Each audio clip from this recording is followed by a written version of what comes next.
ഒരുപാട് പ്രതീക്ഷയോടെ വെയിറ്റ് ചെയ്തൊരു മലയാളം വെബ് സീരീസാണ് നാഗേന്ദ്രൻസ് ഹണിമൂൺസ്. ഒറ്റ വാക്കിൽ പറഞ്ഞാൽ എനിക്കിഷ്ടപ്പെട്ട്. ഭയങ്കര സംഭവം എന്നൊന്നും പറയാനില്ല, പക്ഷേ ഒരു തവണ കാണാനുള്ളതുണ്ട്.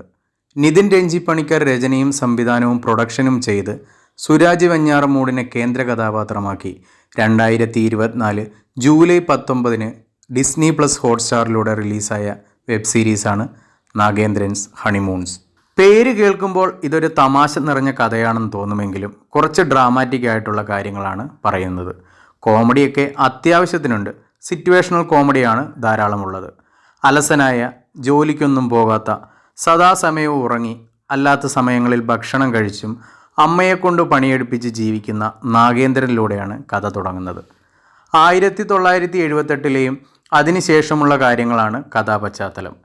ഏത് വിധേനയും കുവൈറ്റിൽ പോകണമെന്നുള്ള ആഗ്രഹവും വിസ റെഡിയാക്കാൻ പണം സമ്പാദിക്കുന്ന മാർഗങ്ങളുമാണ് സീരീസ് പറയുന്നത്. നാഗേന്ദ്രൻ്റെ ഉറ്റ സുഹൃത്താണ് സോമൻ ഒരു നാടക നടനും നാട്ടിലെ ദല്ലാളുമാണ്. നാഗേന്ദ്രനായി സുരാജ് വെഞ്ഞാറമൂടും സോമൻ എന്ന കഥാപാത്രമായി അലക്സാണ്ടർ പ്രശാന്തുമാണ് എത്തുന്നത്. പ്രധാന കഥാപാത്രങ്ങളെ കൂടാതെ ശ്വേതാ മേനോൻ, കനി കുസൃതി, അമ്മു അഭിരാമി, ആൽഫി പഞ്ഞിക്കാരൻ, ഗ്രേസ് ആൻ്റണി, ശിവാനി സയ, കലാഭവൻ ഷാജോൺ, പ്രമോദ് വെളിയനാട്, ജനാർദ്ദനൻ, രമേഷ് പിഷാരടി, നിരഞ്ജന അനൂപ് എന്നിവരാണ് മറ്റ് കഥാപാത്രങ്ങളെ അവതരിപ്പിക്കുന്നത്. കഥാപാത്രങ്ങളിലൂടെയുള്ള ഒരു യാത്ര തന്നെയാണ് സീരീസ് സംസാരിക്കുന്നത്. ജാനകി, ലില്ലിക്കുട്ടി, ലൈല, സാവിത്രി, തങ്കം, മൊഴി എന്നീ 6 എപ്പിസോഡുകളുള്ള സീസൺ 1 ആണ് പുറത്തിറങ്ങിയിരിക്കുന്നത്.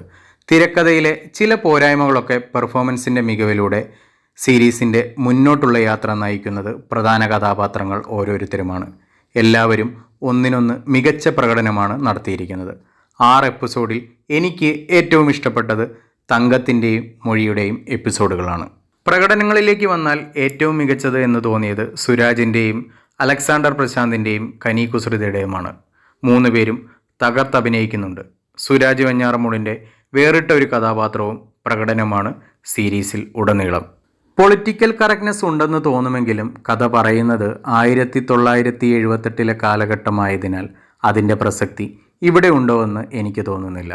അന്നൊക്കെ ഇന്നത്തെ പോലെ അഡ്വാൻസ് അല്ലാത്തതിനാൽ അന്ന് നടക്കാവുന്ന ഒരു കഥ തന്നെയാണ് സംവിധായകൻ പറയുന്നത്.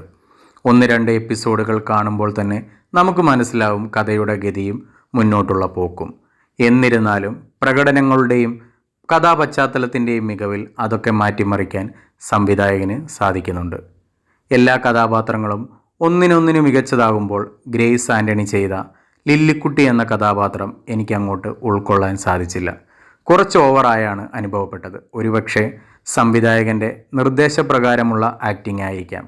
ഗ്രേസ് ആൻ്റണി മികച്ചൊരു നടിയാണെന്നതിൽ സംശയമൊന്നുമില്ല. ടെക്നിക്കൽ സൈഡിലേക്ക് വന്നാൽ ഏറ്റവും മികച്ചതായി നിൽക്കുന്നത് ക്യാമറയും ആർട്ട് ഡിപ്പാർട്ട്മെൻറ്റുമാണ്. ക്യാമറ അവർക്ക് ഒരു രക്ഷയുമില്ല. അതുപോലെ 1978 കാലഘട്ടം അനുസ്മരിപ്പിക്കും വിധമാണ് അന്നത്തെ ബസ്സുകളും ചായക്കടയും പോസ്റ്റ് ഓഫീസും ബസ് സ്റ്റോപ്പുകളും ഒക്കെ കാണിക്കുന്നത്. ക്യാമറയും ആർട്ടും പ്രത്യേകം കയ്യടി അർഹിക്കുന്നു. ക്യാമറ ചെയ്തിരിക്കുന്നത് നിഖിലസ് പ്രവീണാണ്. എഡിറ്റിംഗ് നിർവഹിച്ചിരിക്കുന്നത് മൻസൂർ മൂർത്തിയാണ്. മ്യൂസിക് ആൻഡ് BGM രഞ്ജിൻ രാജാണ്. ആർട്ട് ഡയറക്ഷൻ ചെയ്തിരിക്കുന്നത് സുരേഷ് കൊല്ലമാണ്. സാധാരണ വെബ് സീരീസിൽ ഒരു എപ്പിസോഡ് തന്നെ ഓൾമോസ്റ്റ് 1 മണിക്കൂർ ഉണ്ടാകും. എന്നാൽ ഇവിടെ എല്ലാ എപ്പിസോഡും ഏകദേശം 30 മിനിറ്റ് ഉള്ളെന്നത് ആസ്വാദനത്തെ മികവുറ്റതാക്കുന്നു. എഴുത്തിൽ പുതുമ കൊണ്ടുവരാൻ സാധിക്കാത്തതും കഥ പ്രെഡിക്റ്റബിൾ ആയത് പോരായ്മ ആണെന്ന് തോന്നിയതും ഒഴിച്ചാൽ ബാക്കി എല്ലാ മേഖലയും മികച്ചു നിൽക്കുന്നു. എടുത്തു പറയേണ്ട ഒരുപാട് പെർഫോമൻസുകൾ ഉണ്ടെങ്കിലും എല്ലാം എടുത്തു പറയാൻ സാധിച്ചില്ലെങ്കിലും ചിലതൊന്നും പറയാതിരിക്കാനും സാധിക്കില്ല. രമേഷ് പിഷാരടി, ഷാജോൺ, തങ്കം എന്ന ക്യാരക്ടറിലെത്തുന്ന അമ്മു അഭിരാമി എന്നിവരുടെ പ്രകടനം നല്ലതാണ്. കുറേ നാളുകൾക്ക് ശേഷം ജനാർദ്ദനെ സ്ക്രീനിൽ കാണാൻ സാധിച്ചു. ചെറിയ ഒരു റോളാണ് അദ്ദേഹത്തിനുള്ളത്. എവിടെയൊക്കെയോ ചില പോരായ്മകൾ തോന്നിയെങ്കിലും നമ്മളിലെ പ്രേക്ഷകനെ പിടിച്ചു നിർത്തുന്ന എന്തോ ഒന്ന് ഈ സീരീസിലുണ്ട്. പ്രകടനങ്ങളുടെയും കഥാപശ്ചാത്തലത്തിൻ്റെയും മികവിൽ കേരളത്തിലുടനീളം സഞ്ചരിക്കുന്ന കഥ എബോ ആവറേജ് അനുഭവമാണ് എന്നിലെ പ്രേക്ഷകന് സമ്മാനിച്ചത്.